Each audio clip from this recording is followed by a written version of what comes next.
Saudara-saudari dan anak-anak yang terkasih dalam Kristus. Salam dari Novisiat SVD Kubur Ruteng, Manggarai Flores, NTT. Saya Pastor Freddy Jahadin SVD. Hari ini Rabu 23 November 2022. Injil hari ini diambil dari Lukas bab 21 ayat 12 sampai 19. Kita diingatkan bahwa Tuhan selalu menguatkan kita di saat kita ditantang. Sebelum mendengarkan firman Tuhan dan merenungkannya, marilah kita berdoa memohon penerangan Roh Kudus. Dalam nama Bapa dan Putra dan Roh Kudus. Amin.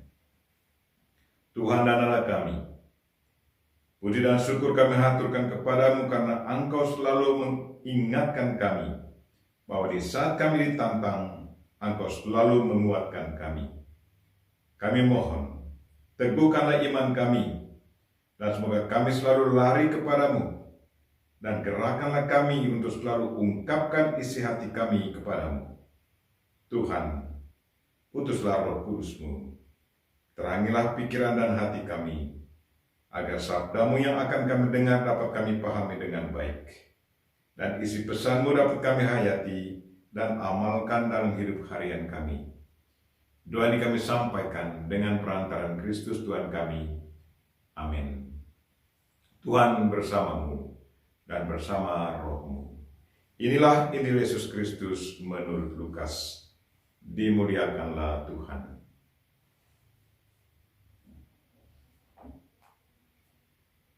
Pada waktu itu, Yesus berkata kepada murid-muridnya, akan datang harinya kalian ditangkap dan dianiaya.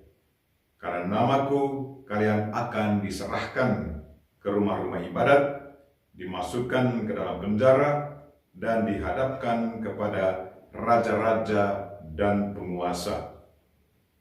Hal itu akan menjadi kesempatan bagimu untuk bersaksi. Sebab itu, tetap teguhlah di dalam hatimu. Jangan kalian memikirkan lebih dahulu pembelaanmu.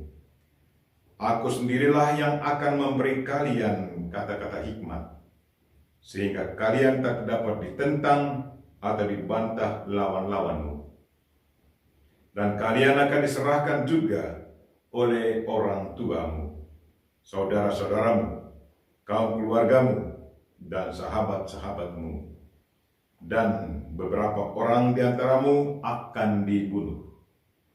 Karena namaku, kalian akan dibenci semua orang. Tetapi tidak sehelai pun rambut kepalamu akan hilang. Kalau kalian tetap bertahan, kalian akan memperoleh hidupmu. Demikianlah sabda Tuhan. Terpujilah Kristus. Saudara-saudari dan anak-anak yang terkasih dalam Kristus. Tema renungan kita hari ini ialah Tuhan menguatkan kita di saat kita ditantang. Apa yang dikatakan Yesus hari ini? Akan datang harinya kamu akan ditangkap dan dianiaya karena namaku. Hal itu akan menjadi kesempatan bagimu untuk bersaksi. Sebab itu tetaplah di dalam hatimu, supaya kamu jangan memikirkan lebih dahulu pembelaanmu. Sebab aku sendiri akan memberikan kepadamu kata-kata hikmat, sehingga tidak dapat ditentang atau dibantah lawan-lawanmu. Tidak sehelai rambut pun dari kepalamu akan hilang. Kalau kamu tetap bertahan, kamu akan memperoleh hidup. Apa yang dikatakan Yesus ini sudah menjadi kenyataan untuk teman-teman kita yang bekerja di wilayah-wilayah sulit. Sampai sekarang sudah begitu banyak martir dari zaman ke zaman mengorbankan diri mereka demi iman akan Kristus. Pada zaman kita sekarang, penganiayaan dan pembunuhan pun tetap terjadi. Banyak yang tidak bersalah jadi korban kebencian hanya karena mengakui Yesus sebagai penebus kita. Seorang teman saya ditangkap, disandra, dan disengsarakan karena tidak mau mengingkari imannya akan Yesus Kristus. Ia malah berani menantang para penyandra. Katanya, bagaimana mungkin kamu memaksa aku untuk meninggalkan imanku, untuk menyangkal Yesus Kristus? Tugasku adalah mewartakan dia menjadi saksi untuk Kristus. Ia sama sekali tidak takut kepada mereka. Sebaliknya, semakin berani. Ia merasa bahwa Tuhan Yesus menguatkan dia di saat ia ditantang. Apa yang dikatakan Yesus? Aku sendiri akan memberikan kepadamu kata-kata hikmat.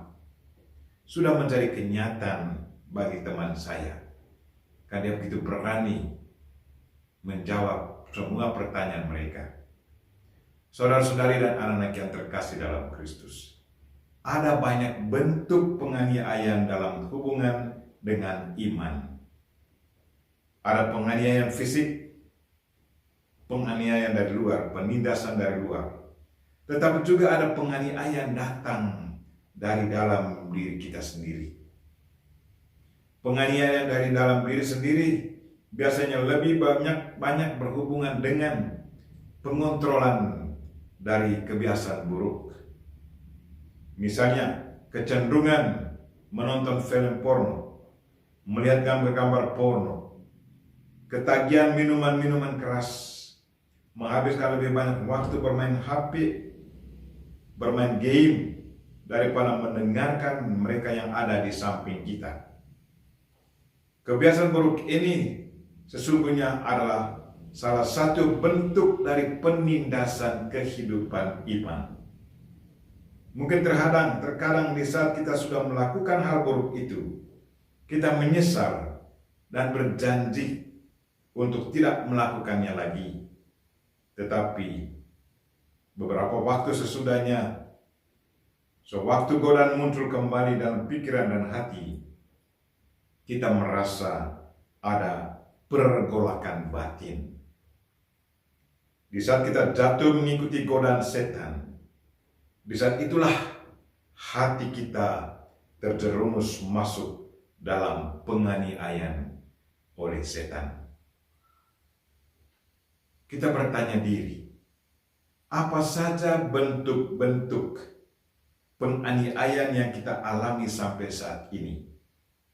Apakah penganiayaan fisik yang datang dari luar karena kita sebagai pengikut Kristus?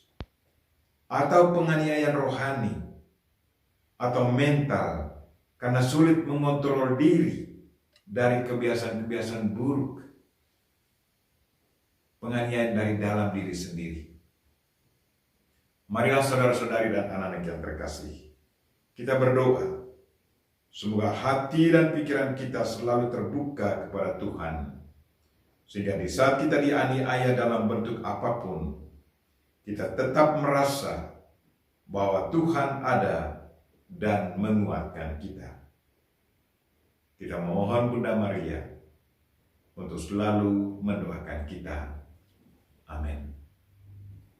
Marilah kita mohon berkat Tuhan. Tuhan bersamamu dan bersama rohmu.